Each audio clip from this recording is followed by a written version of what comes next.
Разрешите мне в этой связи также процитировать заявление правящей партии Грузии «Грузинская мечта» по событиям 2008 года. ასე უკვე მეორედ ხდება რუსეთის საქართველოს წინააღმდეგ პოზიციების გასამყარებლად ისევ ქართული ოცნების განცხადებას იშველიებს. აგვისტოში გამოქვეყნებული წერილი, რომლითაც ოცნებამ სააკაშვილს დასავლეთის დავალებით ომის დაწყება დააბრალა, გაეროს ხდომაზე რუსმა დეპუტატმა წაიკითხა და თქვა, რომ ეს მთავარი არგუმენტია, რის გამოც საქართველოსთვის სასარგებლო რეზოლუციას მხარდაჭერა არ უნდა ჰქონოდა. 2008 წლის 7 აგვისტოს ღამეს სააკაშვილის რეჟიმი თავს დაესხა სამხრეთ ოსეთს. დარღვია ყველა არსებული შეთანხმება და გაანადგურა წლების ძალისხმევა, გამართულიყო მშვიდობიანი დიალოგი. ამ თავდასხმის ფარგლებში იერიში მიიტანეს რუსი მშვიდობის მყოფელების განლაგების ადგილზეც. ნება მიბოძეთ ამასთან დაკავშირებით მოვიყვანო საქართველოს მმართველი პარტიის ქართული ოცნების განცხადება 2008 წლის მოვლენებთან დაკავშირებით. ქართული საზოგადოების უდიდეს ნაწილს სააკაშვილის ადეკვატურობაში სამართლიანად ეპარება ეჭვი. თუმცა ფაქტია, რომ 2008 წლის აგვისტოში სააკაშვილის ავანტიურისტული ქმედებები არა მისი ფსიქიკური გაუწონასწორებლობის, არამედ გარედან დაკვეთილი და კარგად დაგეგმილი ღალატის შედეგი იყო. მსურს აღნიშნე, რომ ეს არის საქართველოს მმართველი პარტიის პოლიტსაბჭოს განცხადება. ოცნების პოლიტსაბჭოს განცხადება იყო რუსეთის მაშველი რგოლი რამდენიმე თვის წინაც გაეროს უშიშროების საბჭოს ხდომაზე. ფაქტია, რომ ამ ერთი წერილით ქართულმა ოცნებამ ოკუპანტს საერთაშორისო დისკუსიებში თავის სამართლებელი არგუმენტი მისცა.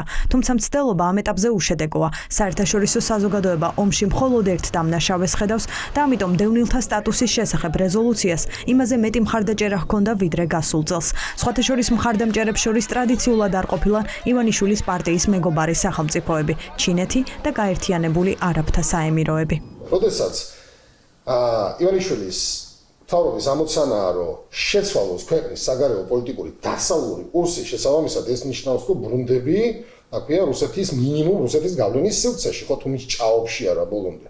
და შესაბამისად აქ არ შეიძლება, რომ მინიმუმ თუ ეს კოორდინირებული არა, რომ მინიმუმ არ დაემთხვეს ეს პროპაგანდისტული გზავნილი. ჯერ კიდევ არიან ჩვენი მხარდამჭერი ქვეყნები და ასეც გაგრძელდება, მე იმედი მაქვს და ეს არ შეიძლება, რომლებიც ხარს უჭერენ საქართველოს და უჭერენ ამ ხარს საქართველოს ამით ხარს უჭერენ საერთაშორისო სამართალს და იბრძვიან იმ ტყუილის წინააღმდეგ, რომელიც ასე ემთხვევა ამ ბოლო დროს, თურმე მსხვერპლმა დაიწყო ომი აგრესორის წინააღმდეგ. ქართული ოცნებისთვის, როგორც ჩანს, გაეროში რუსი დეპუტატის გამოსვლას უკმაყოფილება არ გამოუწვევია. ივანიშვილის პარტიას საკუთარი პოლიტიკის ცვლილებას ვერც მეორე შემთხვევა აფიქრებინებს. პირიქით, ოცნების ლიდერები გვეუბნებიან, რომ აგვისტოს ომი სამშელო საკითხია. დღესაც ტერიტორიების დიდი ნაწილი ოკუპირებულია.